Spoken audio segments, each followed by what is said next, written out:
Welcome to this explainer. Today, we're diving right into the mechanical and electrical anatomy of large synchronous marine generators. We're going to break down how excitation actually works, from those core magnetic principles all the way to the rugged physical hardware that has to survive decades out at sea. All right, let's get into it. Section 1. The core operating principle. So picture a magnet spinning right past you, and there's another magnet nearby just being dragged along by it. They're constantly chasing each other, but that second one never quite catches up.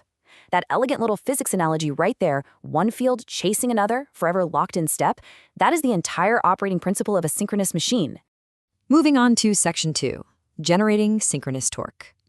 Now let's look at the electrical reality of those chasing magnets. When AC current is passed through the stator windings, it creates this massive rotating magnetic field. Think of it kind of like a sweeping lighthouse beam. Meanwhile, the spinning rotor poles, they're energized with direct current. So the stator's incredibly strong rotating AC field just intensely attracts the rotor's DC field, generating the synchronous torque that keeps everything spinning and locked together with a supply frequency. Section 3. Brushless excitation at sea. Out offshore, explosive atmospheres are a very real concern.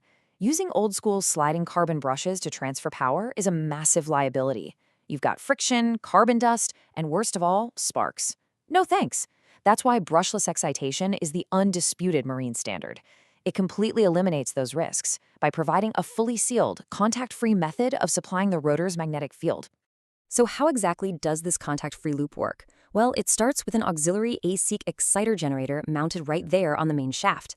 As that shaft spins, it generates AC. But because our main rotor absolutely needs DC, that AC output gets passed through a diode rectifier bridge. And here's the cool part. That bridge is shrink-fitted onto the rotor hub itself. The AC is rectified into DC while it's literally spinning, feeding directly into the main rotor poles. Zero sliding contacts and absolutely zero sparks. Section 4. Diagnosing excitation faults. Let's do a quick check, kind of a real-world troubleshooting scenario. Imagine the exciter generator's output current suddenly drops out of nowhere. What happens to the main rotor's DC field strength? And maybe more importantly, what does that immediately do to the generated voltage? It triggers this instant cascading chain of failure.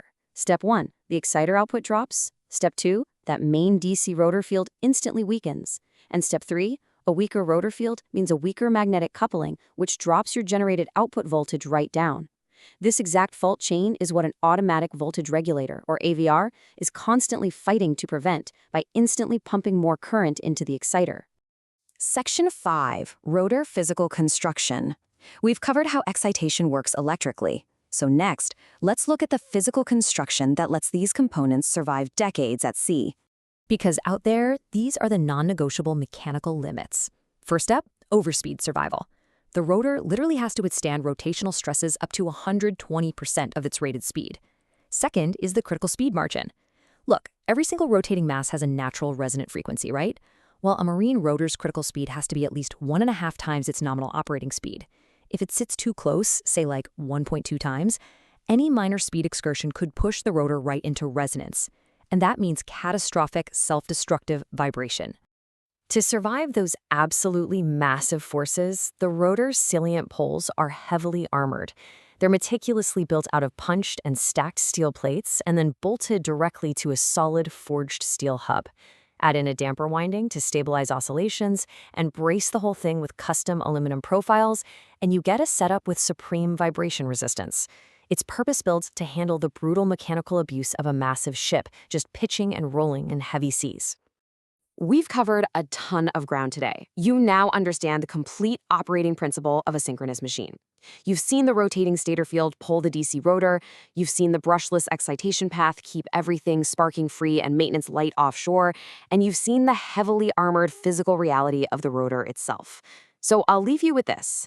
Now that you truly understand this synchronous excitation loop and the massive mechanical tolerances at play, are you prepared to safely diagnose these invisible forces the very next time your network voltage starts to randomly sag?